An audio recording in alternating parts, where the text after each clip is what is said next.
where creativity meets community and every park becomes a canvas for inspiration. Hello, everyone, and welcome to the Daily Parks and Rec Show. This is our host, Beatriz Eugenia Vazquez, and you're watching Arts in Parks and Rec, streaming live every first and third Wednesday of the month at 3 p.m. Eastern Standard Time. Join us as we explore how art transforms parks and public spaces through inspiring murals, creative programs, live performances, and community events that spark imagination, strengthen connections, and enrich lives. Arts in Parks, where creativity brings every community to life. In this episode, host Beatriz Eugenia Vazquez welcomes conductor and educator Dr. Jean Montes for an inspiring conversation about how music, arts, and parks enrich communities and inspire the next generation. All right, everyone. Good morning, good afternoon, good evening. This podcast is going out for everybody that wants to watch the Daily Parks and Recreation show. This is the Arts in Parks and Recreation with your host, Beatriz Vasquez. And today is a very special day. We have done a lot of things in the last few weeks. If you have been tuning in, we're doing a great call to try to reach the 1,000 followers on our YouTube channel so that you guys can watch us live on YouTube, which is a lot easier to stream. You can share it with your friends, with your family, with your associates, with your coworkers, and we can be watched anywhere in the world, and you don't need a subscription. You don't need anything. I know that sometimes I get people telling me, oh, you guys are on linked. I don't have a linked account, or I don't really do the Facebook thing anymore. So that's why it is vital that we join YouTube, that you click and you subscribe to our channel so that we can come in to you. So yes, help us reach the 1,000 followers.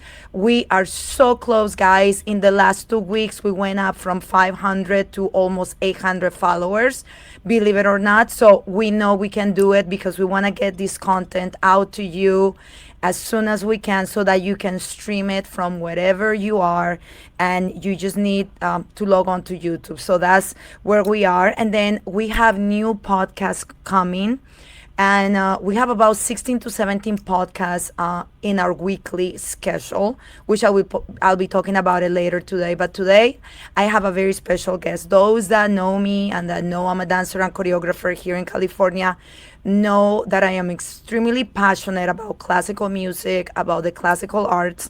And my guest today is none other than Dr. Jean Montes, an accomplished musician, conductor, instructor, and mentor. And because of that, I am so grateful that I am bringing this to you guys, because I know that classical music sometimes scares people a little bit. They're a little bit hesitant to just come into the world of classical ballet, classical music, concert halls, opera, but it is there for you. And if you don't claim it, then who else is gonna claim it? You need to claim it, and if you like it, you need to come and be part of it. So, but before we get started, a few announcements from our sponsors and from everybody that works here on the Daily Parks and Rec Show.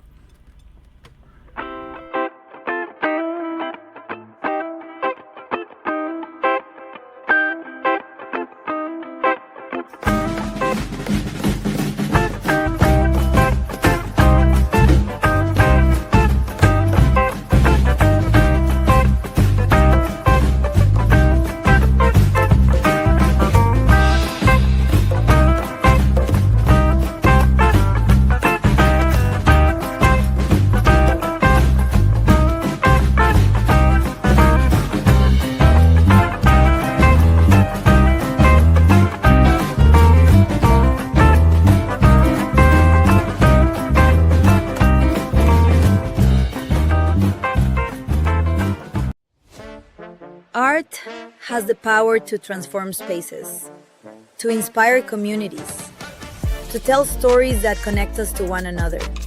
Across parks, public spaces, and gathering places around the world, creativity is bringing people together in new and meaningful ways. From murals and sculptures to music, dance, theater, and cultural celebrations, the arts help turn ordinary places into extraordinary experiences. Because Parks and Recreation isn't only about facilities and programs. It's about creating places where people belong, places where culture thrives, places where imagination comes to life. Welcome to Arts in Parks and Rec, the show that explores the people, projects, and creative ideas shaping the future of arts and culture in parks and public spaces. Hosted by Beatriz Eugenia Vazquez. Together, we'll discover how the arts strengthen communities, inspire engagement, and help create vibrant places for everyone. This is Arts in Parks and Rec, a DPRS Media Network original, where creativity meets community.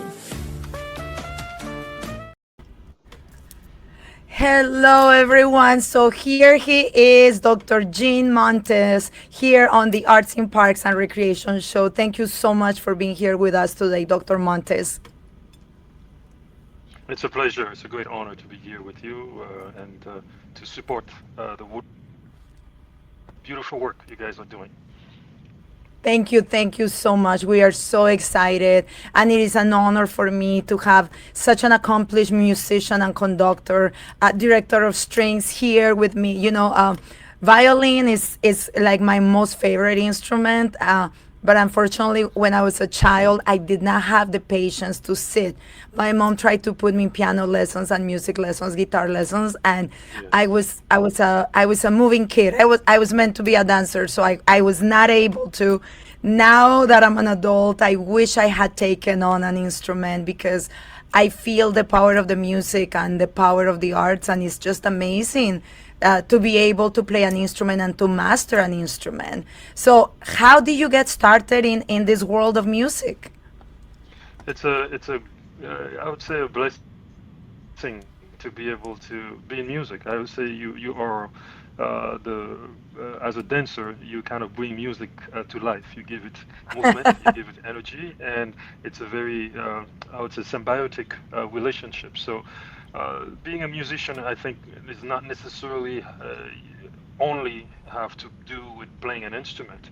It's also being able to enjoy it, dance with it, move with it, and allow it to inspire you even on your daily Yes. activities. It's great that your mommy tried to get you to play the violin, which is one of I the was too most wild. difficult instrument to play because it doesn't like to be played. It just doesn't. Yeah. It will not let you play it. You have to negotiate with it, fight with it, love it, put it away, be upset at it, and so on, and then eventually let you play it. So, but it's the same thing as dancing, because in order for us to have control of our movements, we have to. It takes a long time to be able to have the foundations that we need to be able to move really with the sound and shape it in a way that convey your true passion, I would say, for it. So one starts with being surrounded, I would say, with others that are willing to support you along the way. So I always ask parents who have children who are starting, are you willing to play with them as well? And for you who did not get a chance to really cultivate it, I would say it's never ever too late because these instruments, they all are connected to us in a certain way, and it's like Yeah. like food or like colors. Some of them we connect to a little more easier than others. So if the violin, for instance, some students show up and they want to play the violin, it's not being friendly to them, and I ask them, hey, let's try something else, and eventually we find something. Sometimes you move all the way from the violin to the viola to the cello and then to the bass, and then all of a sudden, wow, they are just blossoming. So the idea is, I think, just like a shoes, just like colors, just like taste in terms of food, I think we each Uh-huh. have a particular instrument that kind of responds to our That energy. responds to So, our. so Okay. it's never too late, never too late, Miss Vasquez. Thank you, Dr. Montes. So, how did you get started? You started since you were a child. Yeah, I was very fortunate. My father was an amateur musician. I would say he was a Okay. priest with the Episcopalian Church in Port-au-Prince, Haiti. He studied in Puerto Rico, so he was very Oh wow. connected with music, but really started with the guitar and then Uh-huh. moved on into the organ, which is kind of a little harmonium. It's a baby organ Yeah. that you have to pedal. So we were around that, and then he bought back from Puerto Rico when he came back to the island of Haiti. A lot of recordings of major composers. So we had LPs that he would be putting on at night times, especially during the evening. So it was summertime. So we were surrounded by it, and he was very committed to having a choir. Although he only played one hand, he would have the piano, the organ. Really, they learned their parts really well. So let's say on Monday you had the soprano, on Tuesday you had the alto, and then Wednesday the tenor, and then Thursday you had the bassist. So each of the That's voices came amazing. alone. And then Yeah. Friday the whole choir would come. So Oh wow. for me it was a beautiful place to be to observe this process And and how to old were this. you at the time? When this was happening, you were what, like Mhm. 4 or 5? Yeah, about 4 or 5. I was around it a lot and kind of Wow. absorbing and observing and really feeling connected. And on Fridays, where I was able to identify each of those voices as they learned their part individually. I would Oh sneak my into goodness, that's rehearsals. So beautiful. it allowed me to really have an impression of harmony very early on, which I thought was very instrumental. But I continued when Mm-hmm. I was about 8 years old with the piano. I was allowed to do Okay. that, and then I started playing the cello around the same time. So I played the piano for a couple of years, and then continued with the cello, which is, I think, was always my calling because it's an instrument that not many people played at the time when I was Yeah. growing up. So it was Yeah. very attractive to me because there were many violinists, there were other instruments, and the cello seemed to be. There was only one person playing the cello. I'm like, oh, I want to do that because Ah, that's it was a little beautiful. bit unique in a way. So I grew up playing the cello, and of course, as an educator, I had to learn all the different instruments so that I could Instruments, yeah. transform into the conductor that I am today. But it was a long process, and I would do it again in a heartbeat.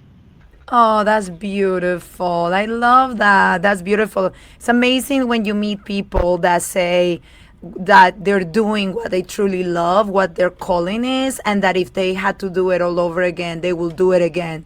That's how I feel about dance as well. Like if I had to do it all over again, it will be dance, definitely. That's With beautiful. an That's beautiful. instrument.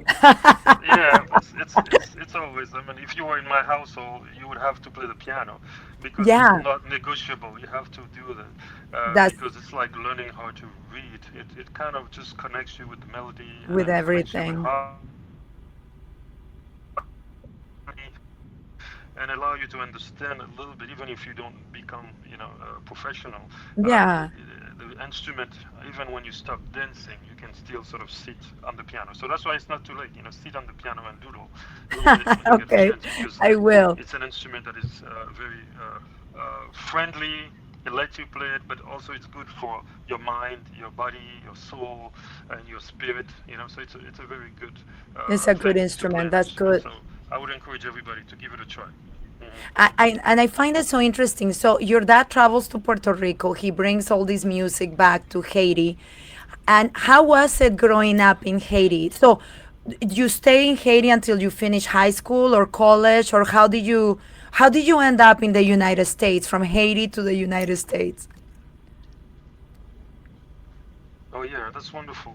Great question. I was lucky enough to go into what we call the Holy Trinity School of Music, which is a program that was run by the nuns of St. Margaret's from Boston. So they started Oh, wow. a music program in Okay. the early 60s, and I was part of that. I played.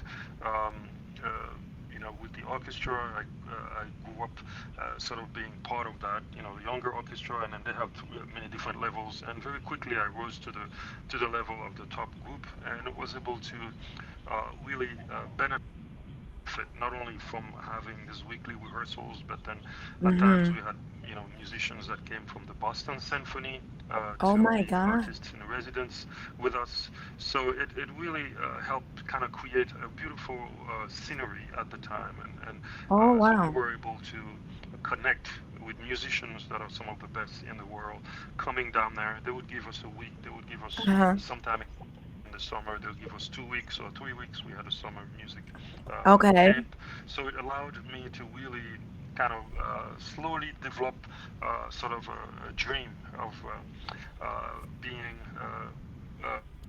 making music part of my life. But it's being in an island like this. My parents were very focused on the academic, so I was set up after high school to go to med school, but then I ended up winning a competition with a Oh wow. quartet that I played in to Oh nice. receive some support to come to school here. So we ended Okay. up coming here and did a double degree in music performance, cello, and pre-med. So that allowed me to kind of get really good instruction, and so that led into uh, really finding sort of my true path, because going into med school was difficult for an international student, but then I was receiving offers to do my graduate work in music, so and really loving to work with people. So I continue sort of this path through doing a master's in music education and cello performance, and then that led into my interest in conducting, which started from a young age. And so I had the opportunity to study a little bit for my undergrad and then continue to study at the graduate level, Wow. and then ended up doing my doctorate in conducting. That's amazing. And I think it's amazing that you did pre-med as well. So what an amazing way of working both sides of your brain. You know how they always say like are you a right Yeah, side or left side of your brain? Which one is the dominant? yes. But for Dr. Montes, I think both sides are very dominant. Both sides are Yeah, we very try strong. to develop them from an early age. That's Yeah, we try to amazing. develop them both for an early age, and Yeah. it's something I think it's very important, I think, for everybody to think about, because I think music Hmm. is such an amazing component of the Yeah. development of the brain. I don't think we barely understand, the value Yeah. of this art in our lives. But I think we can all Yeah. feel better, good, Oh, and yeah. inspired, and much better when it's Music is, around. So, and it yeah. doesn't matter Yeah. what kind of music. Yeah. Yeah, absolutely. Absolutely. I was going to ask you, how was it for you those first years moving to the United States? Because coming from an island, like I love tropical weather, I love Caribbean ocean, I love Caribbean food. So, how was it for you those first years living here?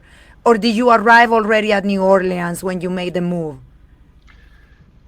No, actually, I came straight to to Boston, Pittsburgh. It was Pittsburgh, Pittsburgh? Oof. Oh my gosh. Pittsburgh, Pennsylvania. Pennsylvania. So it was in the middle, middle of the winter kind of thing. This was No. in January, so Oh my you can God. imagine leaving the tropics and then and moving No. into that. So it was shocking. I mean, not knowing what to wear, and when you look outside, you see the sky is blue, and you think it's supposed to be nice, and then you go outside and it's so And it's cold. All cold. those kind of things. I think. Were challenging, but we felt very grateful. The idea of Of gratitude course. for being here and being able to study was Yeah. made up for it, and I think it He helped made up us for it. shape Absolutely. shape shape the value, and that I don't regret any minute of it. We survived the Of cold. We course. found a way to get used to the food and learn the language, and learn to make friends Yeah. with people, and so it's a win-win thing. It allowed us to really open our horizon, and hopefully, Oh, that's able to beautiful. shape us to And help did your, to help people from both of the course. tropics and here. And did your parents stay back home or did they come with you when you came to study here? Or are they still back home? Yeah, Yeah, my father stayed back home. My mother was here to help us with, because you can have some support, but not they don't give you everything, when you have a Of scholarship. So course. there are some little pocket monies and support from family we needed, and my mother was very special to sacrifice. I think for all she probably did between 10 to 15 years here before she went back to Before she Haiti. went back. So it was very special to have their support, unconditional support and love. Of course. And that's a very important thing to have a couple of parents that are, despite the road that we're traveling, being a conductor, so what is that? How many people decide to do that? But There's they not were that always many. supportive. It's not a common profession. It's not a common, but It's it's not. So I very can just noble, and it's imagine. more of a. My father always referred it to the same kind of line as being a priest, because you work with people. You have to get Yeah, them to come together and get them to work together, get them to think together, to breathe together, and in a harmonious way. So it's a very special. I think of it as a service. Being at the of service of course. others. Plus, as I imagine, because as a choreographer, you have this role almost like a fatherly, or in my case, motherly role, because you're giving all this hope, right, to the ensemble. In my case, to my dancers, sometimes they're hesitant about something, and I find myself, it's almost like you also have to baby them if they feel like they're not confident to perform a certain piece, and you believe in them, and but they don't, like they're hesitant or they're uncomfortable, and you're there cheering them on and taking care of them. And did you take your break? And it's. Oh, I think, are you there? You are. So your father is right. It's almost, I had never looked at it that way, but I think it is like a priesthood, because you're in charge of all these people that are trusting you to carry a project or to carry something on and present it to the public. And at the end of the day, you're responsible for what goes out there. They are the ensemble. You're like the captain, and they just tag along with whatever ideas you have. Yeah, can you hear me okay? Yes, yes, yes. Okay. Don't worry about I it. know. Our audience is used to our audience, our guests are all from all over the United States, so our audience is used to having little glitches here and there, because we're Yes. connecting. Like, this is coming out from like the signal is coming out from one city. You're in another city. I'm all the way in the West Coast, and we're trying to get this out there. So don't worry about it, Dr. Yeah. Montes. Yeah, I think you can. Yeah. So, what I want to, I agree with you in terms of Yes. having their trust. The students, for me, whatever the level of the orchestra is, it's to provide them what we call a nurturing environment, so Yeah. that they Yeah. can they can reach what I call Yes. their unlimited potential. So the idea is that there's nothing they cannot achieve. I always tell them, I am an old cat. I might not be able to do such things, but I can see their potential. I can see that they have the ability to do anything they put their Anything. minds to. So my goal is to really provide a supportive environment so that they can feel safe to grow. Yeah. Exactly. Wow, that's beautiful. And when did you start working with the Greater New Orleans Youth Orchestra? How did that come about? Or Mm. Yeah, so it's been a wonderful collaboration. When I came here to start my work at Loyola University as the orchestra director, there was coincided with the time that they were. It was after Katrina in oh my gosh, wow. 2007, and there were a lot of transition, and and that's one of the reasons why I think I was more attracted to this position, because there was a possibility to be part of the rebirth, I would say, of the city, The which rebuild, yeah. very Wow. special, a special place in the world in terms of creativity. I heard you said something about creativity in in the commercials or the spots that you do before the show, and I really like Yes. that. I think the arts, we think about that, but I think New Orleans and the region is one of the most I say creative Yeah. place in the universe. You can kind of see through the amount of You feel it? musicians that have come through here, amount of artists, and so for me, I felt very honored to have been selected to the process to Oh, work that's here. beautiful. And when I arrived, I was very curious how those, musicians such as, Louis Armstrong, Ellis Marsalis, you can think of, Yeah. Dr. John, Yeah. so many amazing musicians. I can even name all of them here, but there's so many of them, singers, like Mahalia Jackson. So many have come through this. So I was very curious because I'm at heart an educator, and I'm very curious about how Mm. does one become, an accomplished musician and artist and so on. So when I was approached by the administration to look into the needs of the youth orchestra, I truly embraced that because it gave me an Wow. opportunity to get to know the roots of New Yeah. Orleans. So therefore, it's been a very wonderful collaboration to be able to be part of the chemistry of music, education, and arts in the community here in the Good Orleans region. That's beautiful. And I know that New Orleans is the birthplace of jazz music.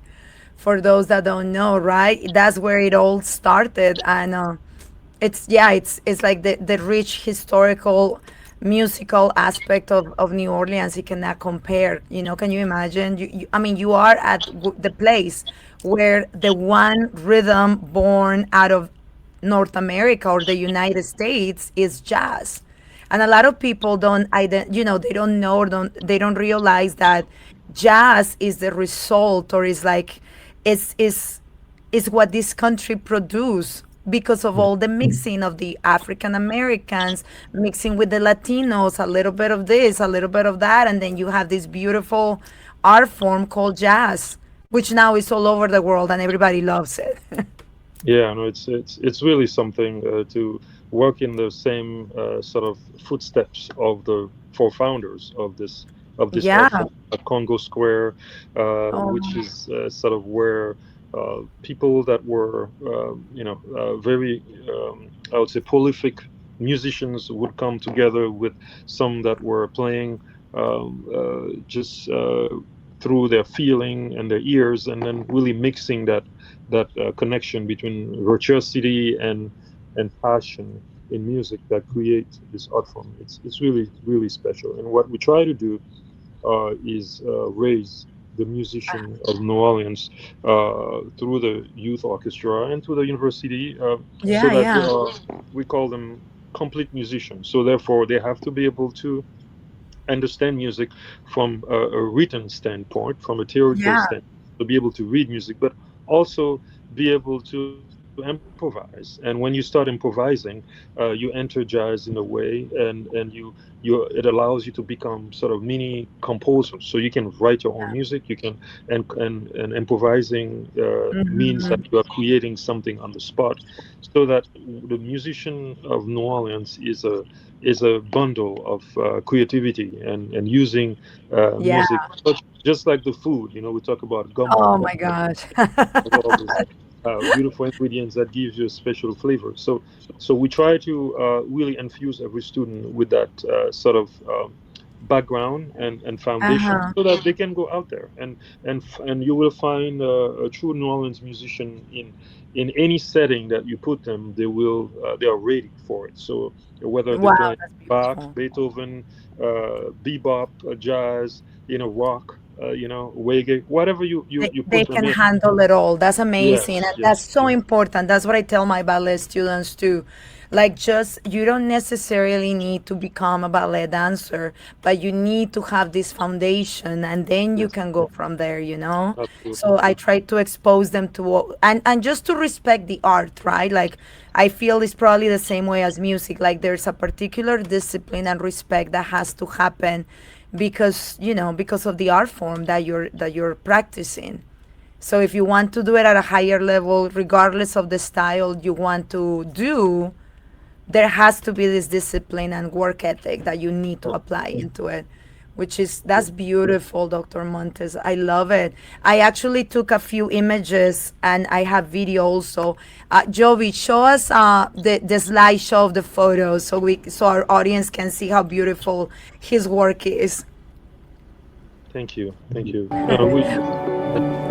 Of course. Look how beautiful. That's you conducting.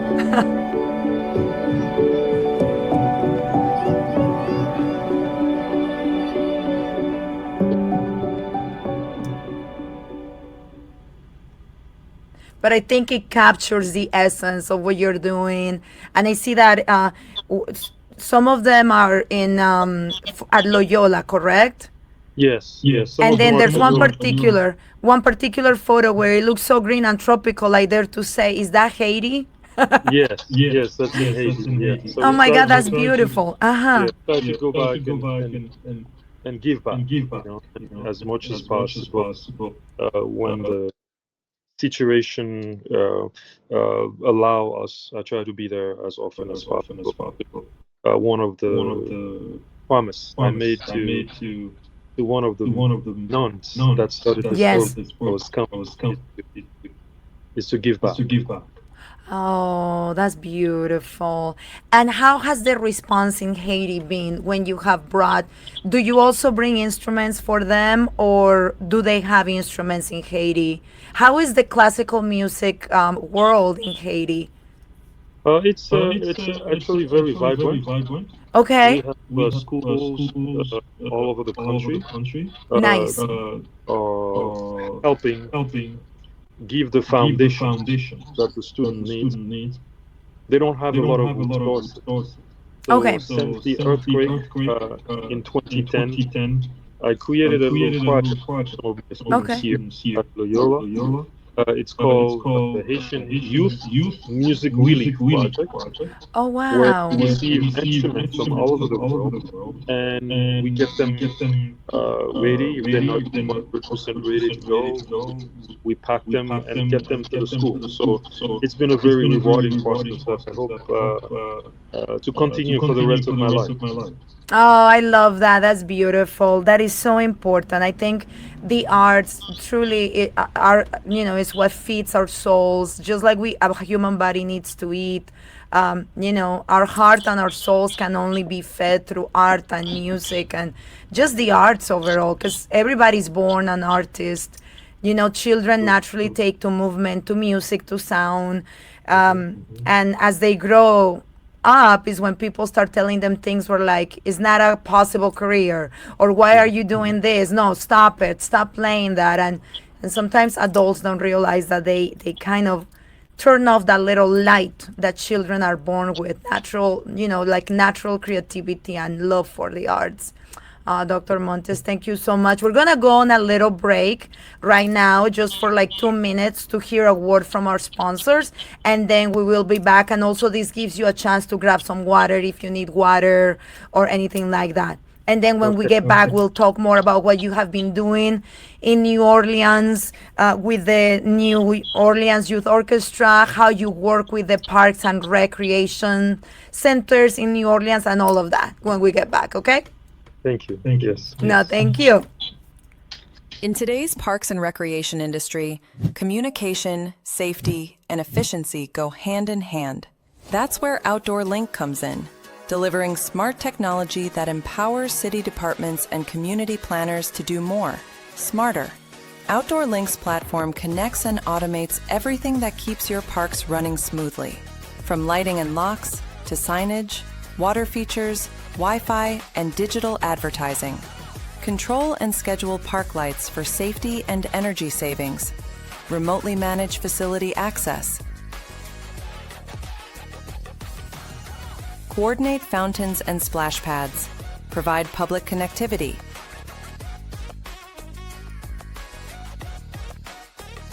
All from one simple, unified platform, giving you real-time control, data, and cost efficiency. For parks and recreation agencies, that means safer spaces, smarter resource use, faster responses, and stronger community engagement. And behind every great park story is great infrastructure.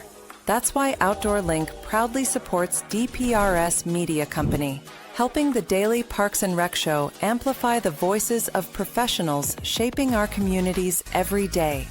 Outdoor Link, smart, connected solutions for parks, recreation, and beyond. They say it's just rec. Just rec, where kids learn to try again. Just rec, where confidence begins. Where teamwork, effort, and fun matter more than trophies. It's not about perfection. It's about participation. It's not just rec. It's where kids learn to love the game and themselves. It's just rec until they learn teamwork for life. It's just rec, but it's everything to them.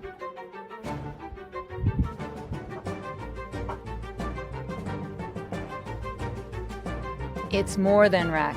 It's a movement.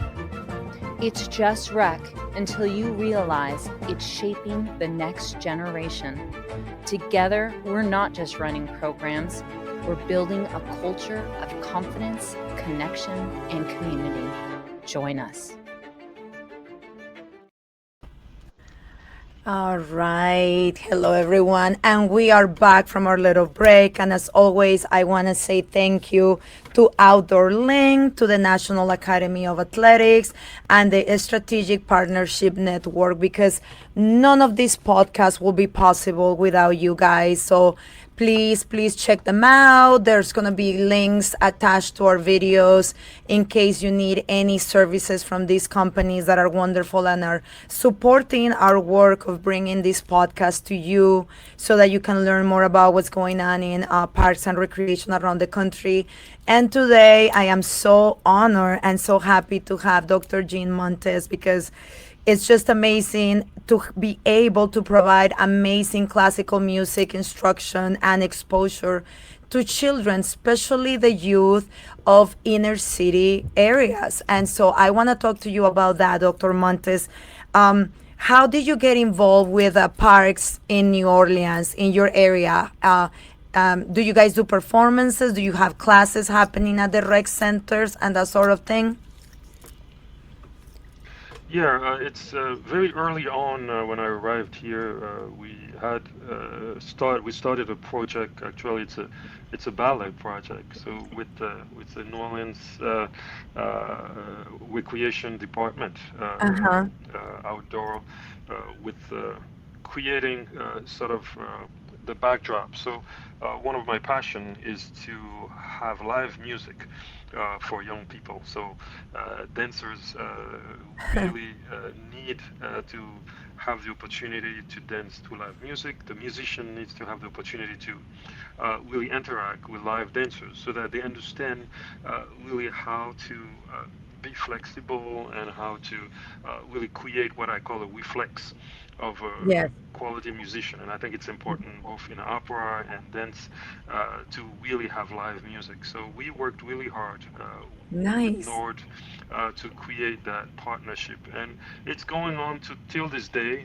We do smaller projects these days, but we continue to support because the fundings and stuff like that has changed over time. Yeah. But really doing outdoor concerts, we are very focused on doing those as well, and Okay. bringing sort of the music to the outdoors so that people can connect to it. So we're very connected Yeah. to the community, and of course you have to continue to do it and continue to. We want to do more, but our students come from different centers that are from around the cities. We have it's called the New Orleans Recreation Department. So they have all kinds of outdoor projects. We try Wow. to partner with them so that the students that are interested in the foundation that we provide. Just like they want to have good foundation in music so that they can be able to play all kinds of music. They want to have foundation in dance. They offer Yeah. ballet, but then also have different style of music that students dance to. Mhm. So we try to partner with all the recreation With department. recreation departments and awareness. Oh, that's wonderful. Yes. That's beautiful. That's one of the things that one of the reasons why this podcast exists, and I'll keep saying it over and over again, is because um, the community is not aware, people are not aware that parks and recreation around are offering all these artistic activities for youth and for the children, some places even for the seniors, for older adults. And I want to get the word out there that don't be lazy. Call your local rec center, call your local park, and find out what they are offering, because you'll be surprised at the activities.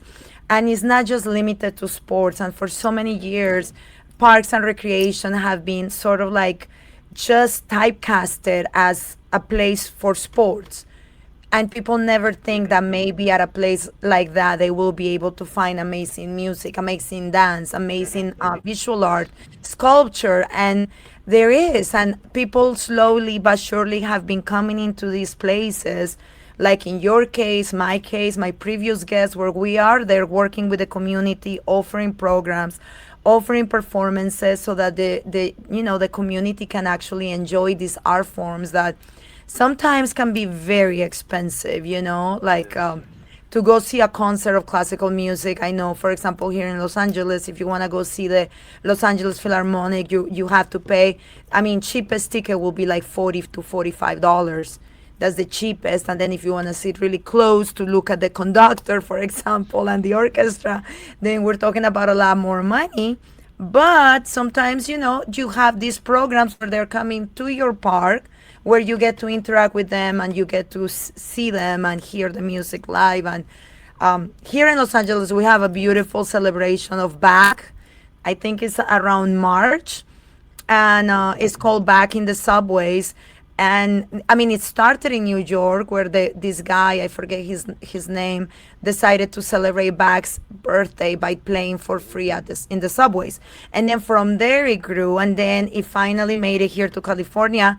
And on that particular weekend, all the different parks have activities, and musicians, different orchestras, different dance companies will perform for free, exposing people to Johann Sebastian's Bach music, which is amazing, because a lot of times people don't even know who this person is.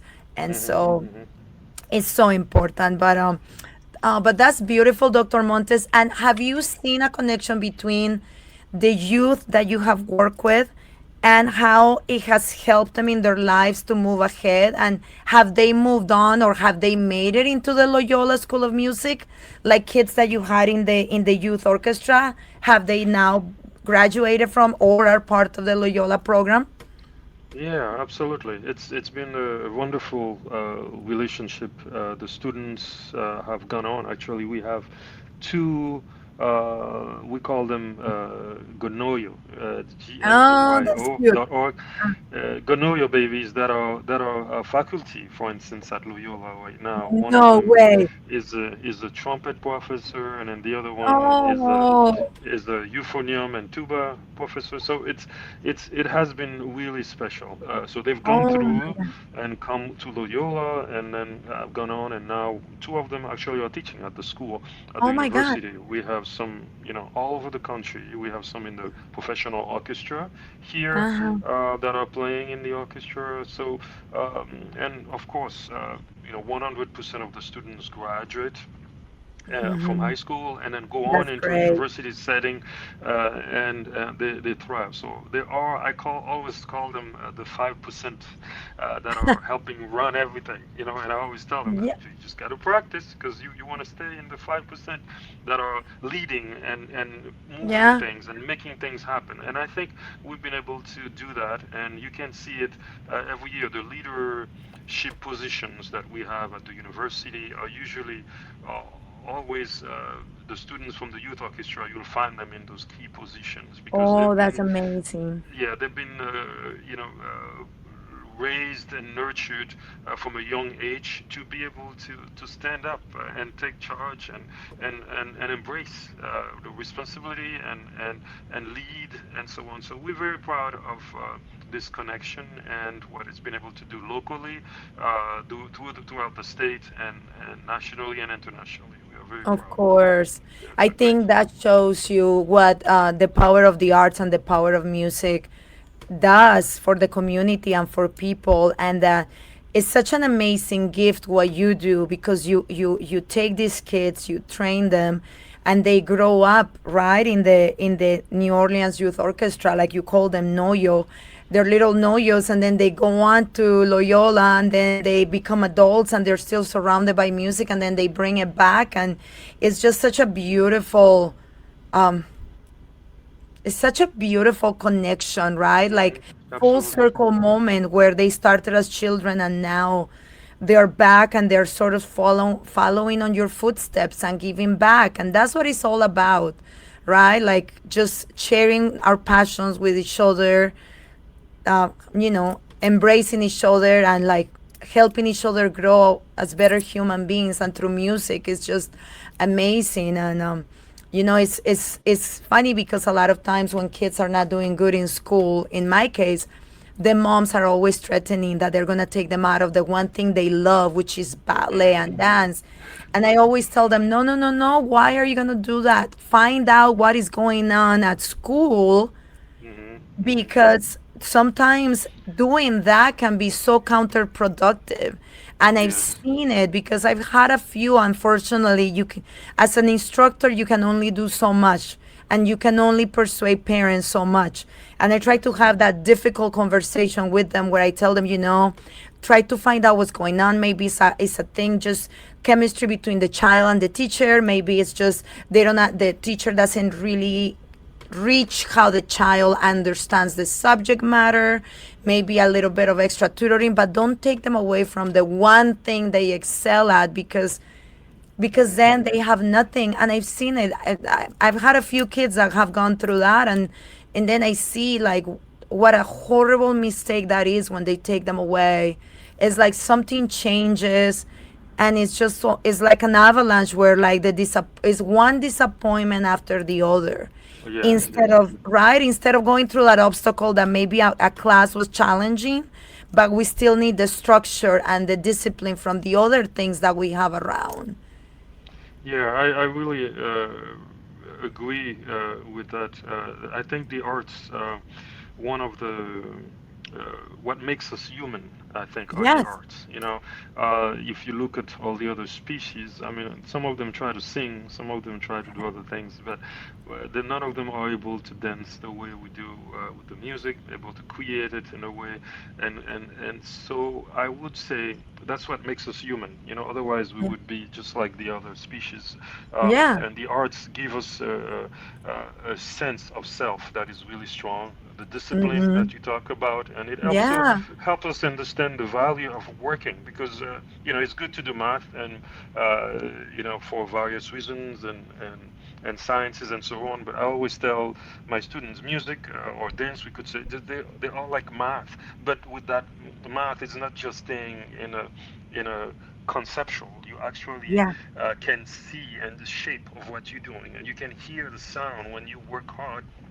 You put it Yeah. together, you hear the harmony, so it gives you something back that is very tangible, so that when you work Yeah. hard and you practice, it gives you some results that really come back and say, okay, if I work hard and practice, I'm going to be able to achieve something. And I think Yeah. that kind of work ethic is transferable to any discipline, Anything. that Exactly. anything that we're studying. So when a student is excelling in the arts but they're not excelling at some other academic, I will always like to let them understand this. You have to approach it the same way you approach your instrument, the same way you approach your dancing, your drawing, so that you understand that it's not going to be easy. You have to Yeah. do a little bit at a time every day and nurture it, and over time you will be able to do it better. It's going to let you do it, and I think that's what's Exactly.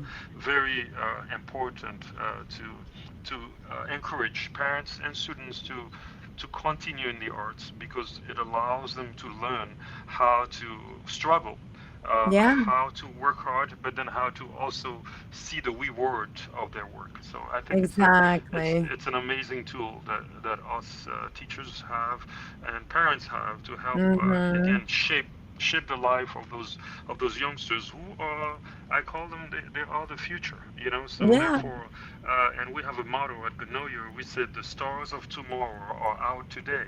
So come and see them, you know. And so when you come and see them, Oh, it's important to come and see them, you know, no matter how young they are. They are little stars that are learning how yeah. to crawl, and then they learn how Oh, to that, I run, and love then it. they learn how to fly, and they're able to Yeah. really blossom in becoming the leaders, the teachers, the performers, and the artists that we Mm-hmm. have out there. So, but we have to give them an opportunity to be able Yeah. and put the seeds in there and water it and gently allow them to grow. So for us, it's a that's why I say it's an honor to serve them. And the other part of our motto, which I use with my students at Loyola, also, it's the idea of sound. We develop what we call sound minds, Yeah. and the sound minds we have give them sound values, and those Oh, nice. values will turn into sound lives. Mm. So we have three things: sound minds, sound values, and sound lives. So that the word sound is a positive in their lives, and I think you can use that in any art form Of because course. it's the idea of planting the seed and allow it to grow. Yeah. So I Oh, think that's it's a very beautiful, Dr. special. Montes. That's beautiful. Jovi, go ahead and play that video I have of Dr. Montes conducting the Loyola school. Let's see.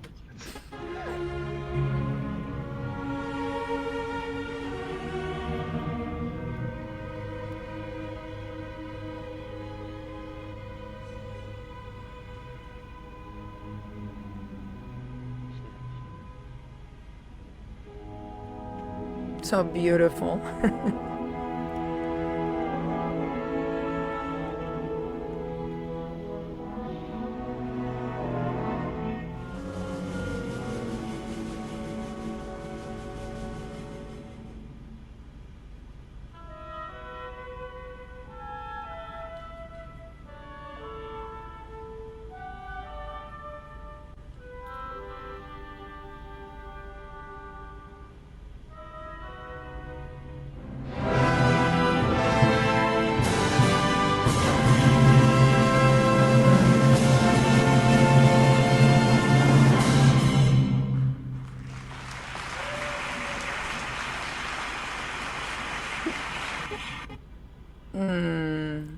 So nice, so beautiful. And this makes me think, because as a choreographer, I always try to, when I choreograph pieces for my students, I include all different kinds of music. I love world music, and classical, of course, is my first love. So I'm always mixing, and it's so sweet because anytime we perform at outdoor venues, there's like all these families watching our performances, and I have seen how little children ages between maybe 3, 4, and 5, it doesn't matter what style of music is happening, they'll move to it, even if it's classical, and they are moving. And I mean, they haven't taken dance because they're so young, right? But their body is responding to this sound. And as people get older, they start getting so shy about exploring classical music. And that's another thing why I was so interested on having you in the show, because classical music is for everybody, and I want people to start losing the fear of like concert music. Just go, and if you see that there are discount tickets, buy yourself a ticket and experience a full-on orchestra one day, because it's powerful and it's beautiful. Yeah, I totally agree with you and would encourage everybody to at least try it once. So the Right? idea of having this music being played right there, it's live in front of you. It's a very transformative experience. It's like going into a restaurant and being able to go back there and see see the cook, the chef, Yes, putting all the ingredients together, together. and then they Yeah. bring the food out to you, and you're like, wow, this is amazing. So it's an art that I think I've never met somebody no matter what kind of music they think they like, who doesn't feel moved when they have a chance to experience Yeah, the orchestra live, you know. So exactly. please take the kids and try it once at least. I promise you're gonna love Exactly. it. Yes. Exactly. It's so beautiful. That's one thing that I love about working with Parks and Rec is that my students come from all over, and I have some students that are the children of European parents that immigrated here, but then these European parents come under a different, like they're under a different social status because they are coming from Europe. They're educated in their home countries. Maybe they came here with money, so the kids have access to all this stuff. But by the same token, I have students who are the children of immigrants that are not so well off and where parents have these jobs on construction or selling fruit or something like that. But exposing everybody to this the beauty of music and the beauty of just sound and the transformative power of the arts is just so beautiful. And when you have everyone around and you see that it has the same effect, it doesn't matter how much money you have, how much education you have. If a piece of music is powerful, it'll move everyone the same way. And you see it and you feel it, and I've seen it in the audience, and that's one thing that I love with Parks and Rec, because then we have these free events and I get to witness the magic. And everybody's there having a great time, and it's not a formal setting. Let's say maybe we're at the park and we have a festival and the kids perform, so people are eating popcorn, people are talking, but there's something beautiful that happens when they experience it, and you can see it when they all stay quiet, because now everybody wants to watch what's happening on stage. All of a sudden there's silence, and you didn't even have to tell them to be quiet or to please, right? Nothing. They just quietly, all attention is into that stage, and it's beautiful. No, it's a very special gift. I think as the students and young musicians are developing, it's important for everyone to understand that what we share in the arts is a gift to one another. So that the Yes. presence of a couple of dancers together, a couple of musicians together, they come and share the very best that they have, because it comes from a very special place. Yes. A movement or a sound come from a Yeah. place that is very intimate and special. And so to Yes. share that with one another and create this beautiful harmony, it's something that is a gift. And the presence of the spectators, so the people that are Yeah. watching, is also a gift. They give a gift of their watching and listening. Yeah. So it's all the whole activity when we come in the arts, whatever form of art is, it's a sharing of the gift with one Yes. another. And so for me, I always say thank you to my students.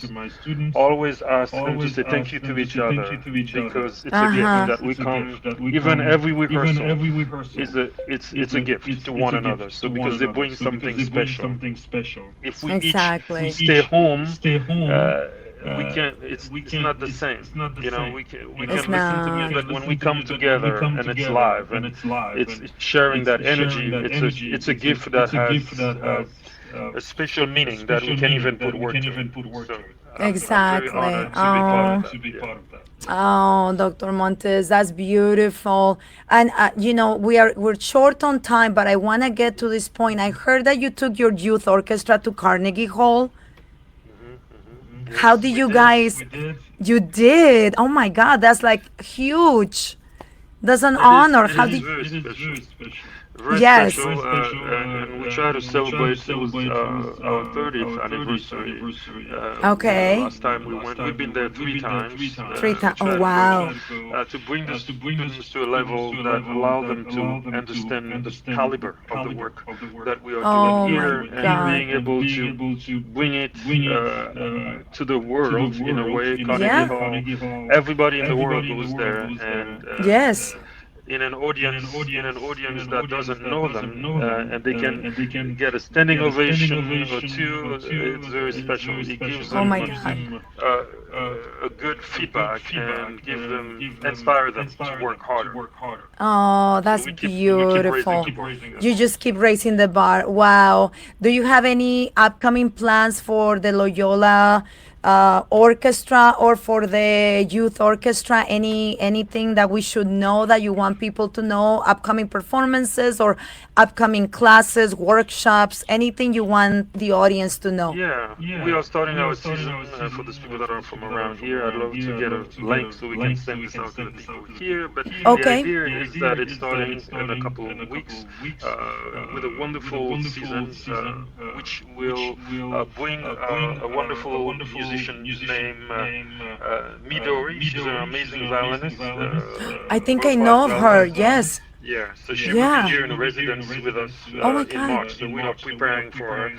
We're gonna be collaborating with her, master classes, Oh my rehearsals, God. and performances. So we try to every year bring something special. And Something special. she's That's gonna for be in the residence with us. Loyola. That's for Loyola. It's gonna everybody will be invited. So we'll try to Ah, find okay, okay, everybody okay. involved. Yes. Okay, okay, perfect, perfect. Okay. And then how can people find out about you guys? Like, is there a website, Facebook? How can people Yeah, contact yeah. you? So at Loyola, it's a Loyola University Orchestra. We're on Facebook and so Okay, on. For the perfect. youth orchestra, it's gnOYO.org. Know you. We are Know you. yes, Okay. And gnOYO.org. then when our videos get uploaded, we'll put the links there so that so that people can find you if they watch it and all that. Absolutely. We'll make sure. We are Yeah. very happy to be here, and thank you so much for the work you're doing. We send you Ah. what we call good vibes from here. Oh, thank you, We Dr. have some Montes. energy from our heart to yours. Oh, I send you guys the same because I love classical music. It's always been my passion, and I love sharing it with my students. And I know my students watch all these things that I do, the podcast and this and that.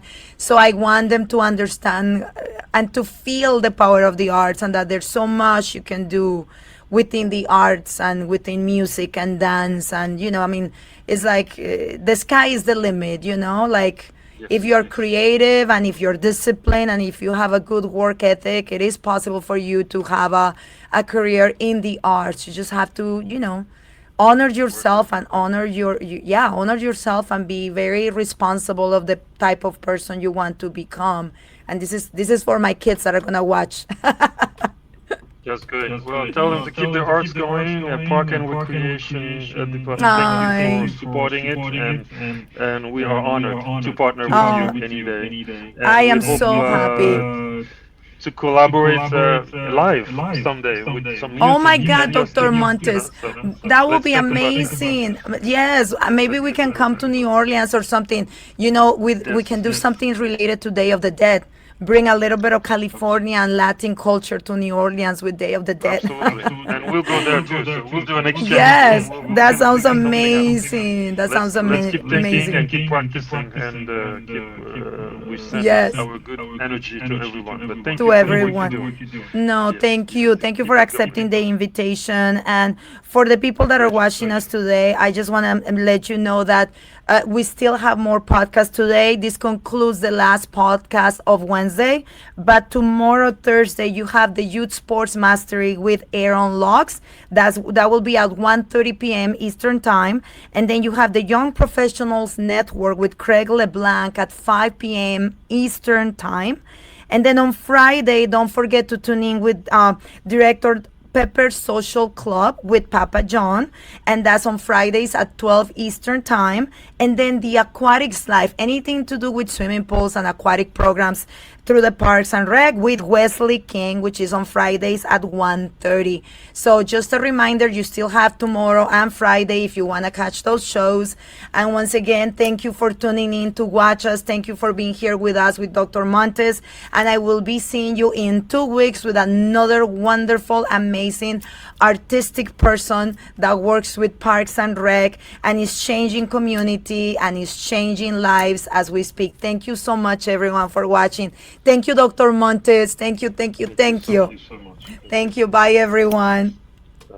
Bye. This episode is brought to you by SDSU's Sports MBA program.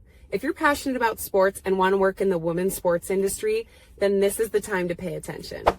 SDSU's program is 12 months accelerated hands-on learning where students have actually gotten to work with teams like the San Diego Mojo, partnered with the Farmers Insurance Open, and visited headquarters like the Upper Deck or Callaway Golf. It's built for people who want to be in rooms like that. So if you're interested, deadlines are approaching. Learn more or apply with the links in the description. In the parks and recreation industry, attention is limited, but influence is everything. Every day, thousands of parks and recreation professionals make critical decisions. Decisions on infrastructure, programs, technology, and vendors. The question is your brand part of that conversation? DPRS Media Network was built to answer that question. We are a dedicated media ecosystem focused exclusively on the parks and recreation industry in the United States. Through a network of daily and weekly shows, we inform, connect, and influence this audience. Our distribution spans multiple platforms: LinkedIn, Facebook, YouTube, X, Instagram, plus email campaigns, newsletters, podcasts, and live event coverage. This is not a single-channel strategy. It is a multi-platform media engine. Today, our network reaches over 214,000 connections, including 51,000 on LinkedIn, 64,000 on Facebook, nearly 40,000 email subscribers, and thousands more across podcast and social platforms. While some audiences overlap, our true value is not just reach, it is relevance. We speak directly to parks and recreation directors, program managers, and industry leaders, an audience that is highly targeted and actively engaged. Through DPRS Media Network, your brand integrates seamlessly into this ecosystem. Through sponsored show segments, targeted advertisement placements, podcast features, and host-read promotions, even custom-branded content. Not as interruptions, but as part of the conversation. And we don't just operate online. We attend over 15 major parks and recreation conventions each year, reaching more than 24,000 professionals in person. Through live shows, interviews, and on-site media coverage, we position our partners at the center of the industry. Every piece of content we produce is amplified across our entire network. Multiple shows, multiple hosts, multiple platforms. Your message doesn't appear once, it multiplies. This is more than advertising. It is strategic positioning within a trusted media network built specifically for the parks and recreation industry. If your goal is to reach decision makers, build credibility, and stay top of mind, then it's time to partner with DPRS Media Network. Apply for partnership or sponsorship today. Let's position your brand where the industry is already paying attention.